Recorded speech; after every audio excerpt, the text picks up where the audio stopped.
Well, hello, everybody.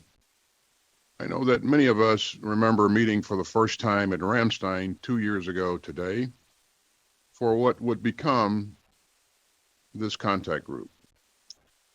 We've reached a real milestone today, and I'm honored that we've got a message to mark it from President Zeleński. And then we'll move into the day's agenda. And ladies and gentlemen, let me turn it over to the President of Ukraine. Secretary Austin, I thank you for your leadership in this Ramштайн format. Distinguished ministers and generals, General Brown, dear friends, I'm pleased to greet you and to say that Ramштайн has indeed become a global event. If we in Ukraine had not received your help with weapons, and if your countries had shown indifference to the destiny of our people, the world would definitely be different. And it is worth reminding, predatory regimes like Russia's are rapidly increasing their appetite for aggression. When they succeed in one part of the world, it creates problems in many other places. Aggression spreads when not stopped. If our solidarity with you had not worked out, and if your reaction to the war had remained only in words, the world would have had to deal with a much more powerful Russia. Many people worldwide would still believe that Russian missiles cannot be shut down.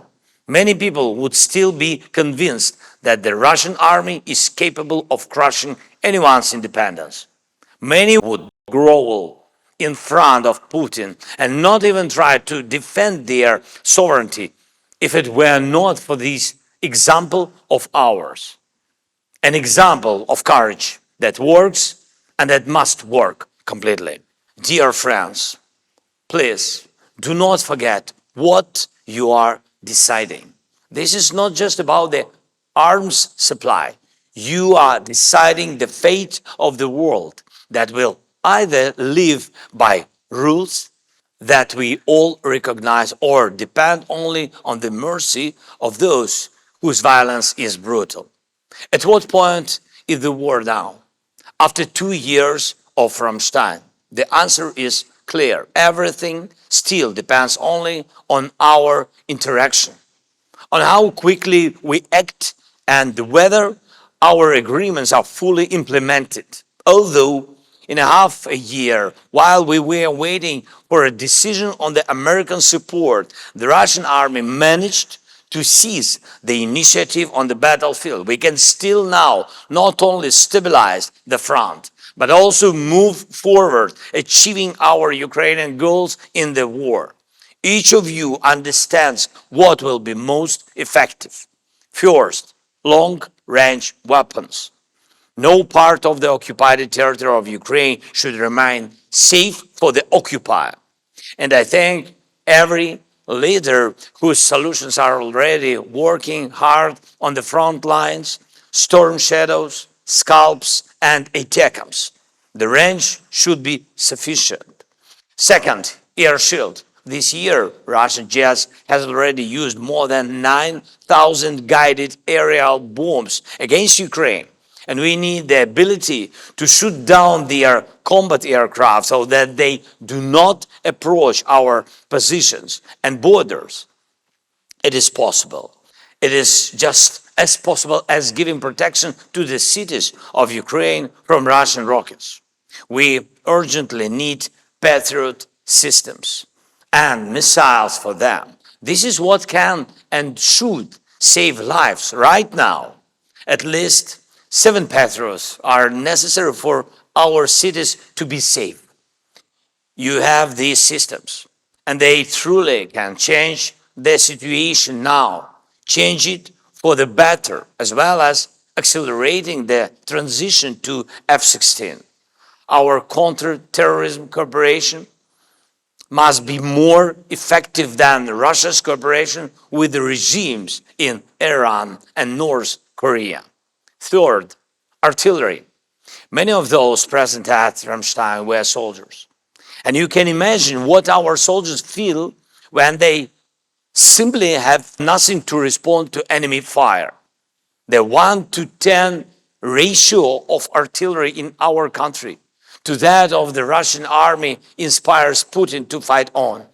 He believes that he will walk through the ruins and he will try to launch his counteroffensive. We must disrupt it. Our soldiers need artillery enough 155 calibers to stop Russian assaults and conduct our own active operations.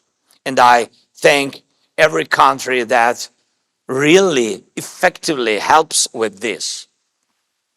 And one more, please pay maximum attention to the production of weapons, both in your countries and in our joint projects with you and in Ukraine. Now in Ukraine, we have the potential for the production of drones in particular, which significantly exceeds our financial capabilities. Same with the electronic warfare systems, likewise in many areas in your countries. We need to fill our defense capacities with real orders. And we are currently forming new brigades to strengthen our positions. They need support just like the brigades already operating at the front.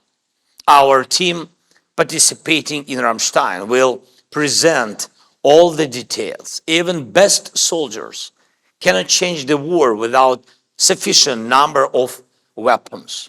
And I'm proud of Ukrainian soldiers. Each of you knows the strengths and capabilities of our soldiers. They know how to win. They must win. But Ukrainian defenders need your sufficient and timely support. Exactly what you would need to win if you were soldiers in this war. Thank you for your attention. I'm grateful for your support, and I would especially like to thank the U.S. Secretary of Defense, Lloyd Austin. We appreciate that it was on your personal initiative that exactly 2 years ago, the Contact Group on Defense of Ukraine anti-war coalition was created, which united efforts and rallied more than 50 countries of the world. Ukraine is grateful to you for your dedication, for the tireless work of your team, and all of the partners for the saved lives of our citizens. Thank you. Slava Ukraini!